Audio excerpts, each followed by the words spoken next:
आपने यह महसूस किया होगा कि अच्छी मंशा होने के बावजूद दूसरों के साथ हमारी बातचीत अक्सर मुकम्मल नहीं होती। हम एक दूसरे को गलत समझ बैठते हैं। क्या वजह होती है इसकी? ये गलतफहमियां आती कहाँ से है? अगर आपको यह सब समझना है तो यह किताब आपके लिए मददगार साबित हो सकती है।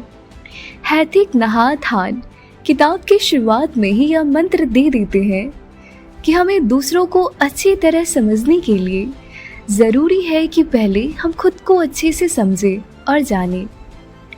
दूसरों तक का रास्ता खुद से होकर जाता है। किसी भी कम्युनिकेशन में मिसअंडरस्टैंडिंग तब पैदा होती है जब हम फ़र्क करना भूल जाते हैं कि हम जो सोच रहे हैं वो उस मुद्दे को लेकर हमारा परसेप्शन है, न कि असलियत में वही चीज़ हो रही है। क्या हमारा परसेप्शन सच में ठीक है? यह समझदारी लाने के लिए मेडिटेशन ज़रूरी है और दूसरी ज़रूरी बात है खुद को समझाने की। तभी हम यह बता पाएंगे कि इस पूरे मुद्दे में हावी हो रही चीज़ मेरा परसेप्शन है या कुछ और।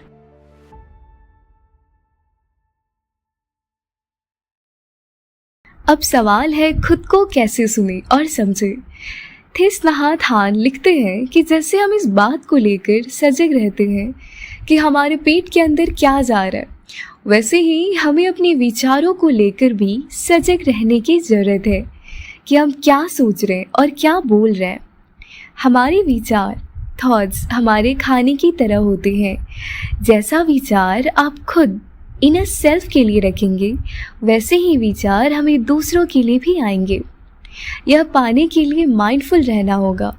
अगर आप माइंडफुल या अवेयर रहते हैं तो आप इस बात से भी अवेयर रहते हैं कि अगर सामने वाला शख्स गुस्सा कर रहा है तो यह उसके दुख से आता है।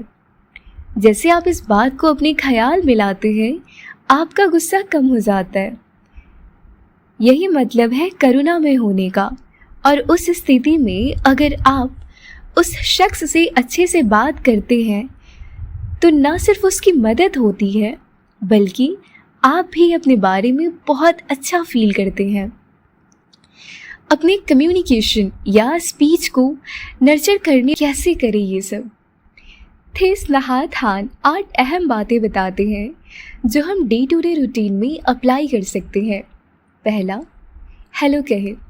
इससे आसान क्या होगा, पर इतनी आसान चीज़ काफ़ी हेल्पफुल होगी। दूसरा, मैं यहाँ आपके लिए हूँ। थिस नहात हान कहते हैं कि ये मैटर नहीं करता कि आपने किसके लिए क्या किया है, बल्कि सबसे ज़्यादा ये मैटर करता है कि आप उसके लिए प्रेजेंट हैं कि नहीं। तीसरा, मैं आपकी परेशानी को जानता हूँ और इसीलिए यहाँ आपके साथ हूँ। चौथा, मैं परेशान हूँ और मैं चाहता हूँ कि आप ये जानें और मेरी हेल्प करें।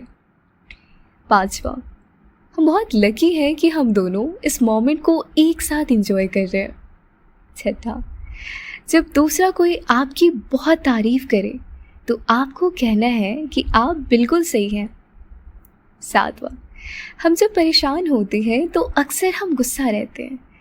गुस्सा एक अर्जेंसी की तरह होता है और हम उसे रिलीज या बाहर निकालने की कोशिश करते हैं। लेकिन आप दूसरों को यह बता सकते हैं कि इसे निकालने के लिए अपना बेस्ट दे रहे हैं, ना कि आप उनके सामने गुस्सा करें। ऐसा करने से आपकी हेल्प होने की चांसेस कहीं ज़्यादा है।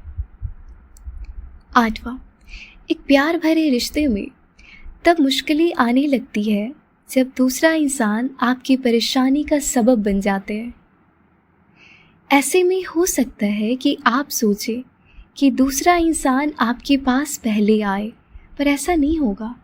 ऐसे में कोशिश करें कि आप ही बातचीत को शुरू करें।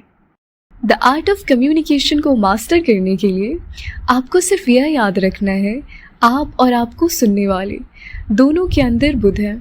किताब में एक जगह बुद्ध का जिक्र है जिसमें एक इंसान उनसे पूछता है कि मरने के बाद बुद्ध की आत्मा कहाँ जाएगी।